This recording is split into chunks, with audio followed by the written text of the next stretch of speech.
নমস্কাৰ অতি মৰমৰ ছাত্ৰ ছাত্ৰীসকল, তোমালোক সকলোকে ইউটিউব চেনেল লাৰ্ণিং পইণ্ট আছামৰ অন্য এটা নতুন ভিডিঅ'লৈ স্বাগতম জনাইছোঁ। এই ভিডিঅ'টিত শংকৰদেৱ শিশু বিদ্যা নিকেতনৰ চতুৰ্থ শ্ৰেণীৰ ভাৰতী মৌখিক আৰু মানসিক যোগ্যতা কিতাপখনৰ অন্তৰ্গত অনুশীলনী 1ত থকা মৌখিকবোৰ সমাধান কৰিবলৈ চেষ্টা কৰিম। তোমালোকে ভিডিঅ'টি শেষলৈকে চাবা আৰু ভিডিঅ'টি চাই ভাল পালে তোমালোকৰ বন্ধু বান্ধৱীৰ সৈতে শ্বেয়াৰ কৰিবা। আহাচোন দেৰি নকৰি ভিডিঅ'টো আৰম্ভ কৰোঁ।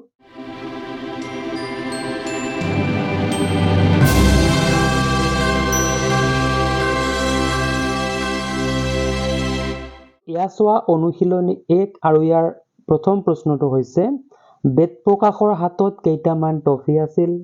তেওঁ 4জন বন্ধুক 4টাকৈ ট্ৰফি দিলে আৰু তেওঁৰ হাতত 3টা ট্ৰফি থাকিল।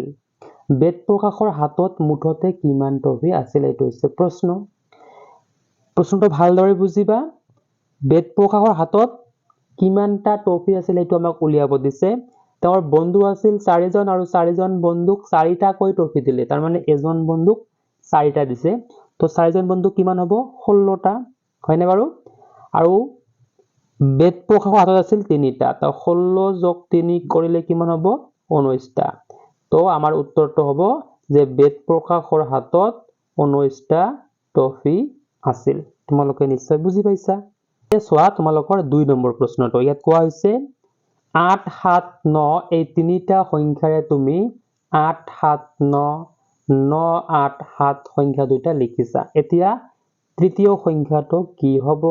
তো তোমালোকে তৃতীয় সংখ্যাটো লিখিবা 7, 8, 9, 789, হয়নে বাৰু? এতিয়া চোৱা 3 নম্বৰ প্ৰশ্নটো। কোনো এটা সংখ্যাৰ লগত 8 যোগ কৰিলে সংখ্যাটো দুগুণ হয়, সংখ্যাটো কি? এতিয়া চোৱা যদি সংখ্যাটো 8 হ'ব, কাৰণ 8ৰ লগত 8 যোগ কৰিলে কিমান হ'ব? 16 হ'ব, তাৰ মানে 8ৰ দুগুণ হ'ব, হয়নে বাৰু? সংখ্যাটো হ'ব 8। কোনো এটা সংখ্যাৰ লগত 8 যোগ কৰিলে সংখ্যাটো দুগুণ হয়, সংখ্যাটো হৈছে 8।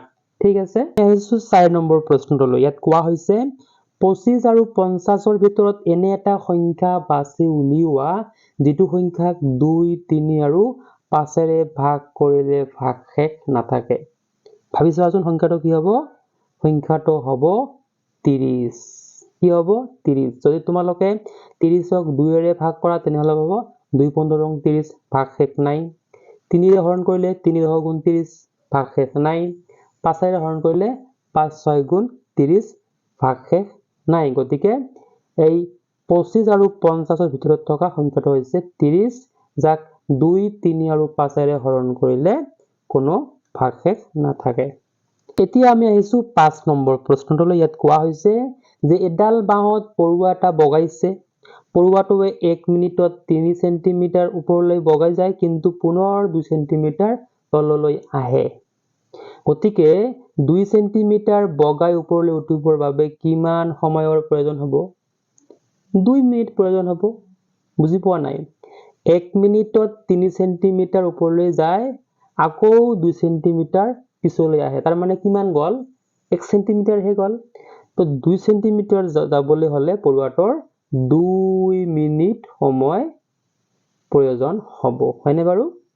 এতিয়া চোৱা প্ৰশ্ন নম্বৰ 6। ইয়াত কোৱা হৈছে তলত উল্লেখিত যোৰা সংখ্যাসমূহৰ ভিতৰত কোনযোৰ সংখ্যাৰ যোগফল 700তকৈ বেছি হ'ব?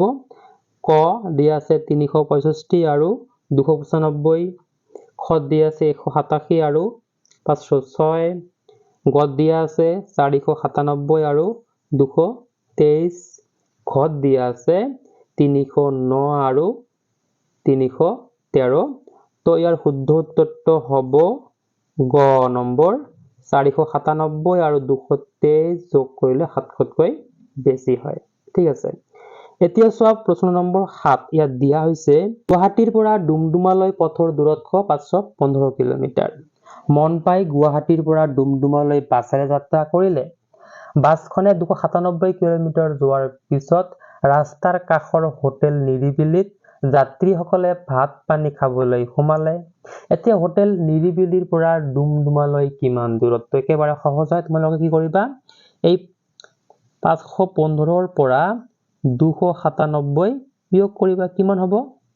1 থাকিলে 15 পৰা 7 গ'লে 8, ইয়াত আছে 10 পৰা 9 গ'লে 1, ইয়াত আছে কি 4 পৰা 2 গ'লে 2 তো 218 কিলোমিটাৰ দূৰত্ব কৰ পৰা হোটেল নিৰিবিলিৰ পৰা ডুমডুমালৈ হয়নে বাৰু এতিয়া চোৱা প্ৰশ্ন নম্বৰ 8 ইয়াত দিয়া হৈছে যোৰহাটৰ টোকলাইত থকা চাহ গৱেষণা কেন্দ্ৰলৈ শিক্ষামূলক ভ্ৰমণৰ বাবে 10ম শ্ৰেণীৰ ছাত্ৰ ছাত্ৰীৰ 10 জনীয়া দল এটা 2 জন আচাৰ্যৰ সৈতে বাছত গৈছে বাছ ভাড়া প্ৰতিজনৰে 120 টকাকৈ তেওঁলোকে বাছ ভাড়া কিমান পৰিশোধ কৰিব ভালদৰে প্ৰশ্নটো বুজিবা ছাত্ৰ ছাত্ৰী হৈছে 10 জন আৰু আচাৰ্য হৈছে 2 জন তেনেহলে হিয়তৰ মুঠ সংখ্যাটো হৈছে কিমান জন 12 জন আৰু এজনে দিব লাগিব কিমান টকা কয় 120 টকা তো 12 ৰ লগত 120 টকা পূৰণ কৰিলে কিমান হ'ব 12 আৰু 12 পূৰণ কৰিলে হয়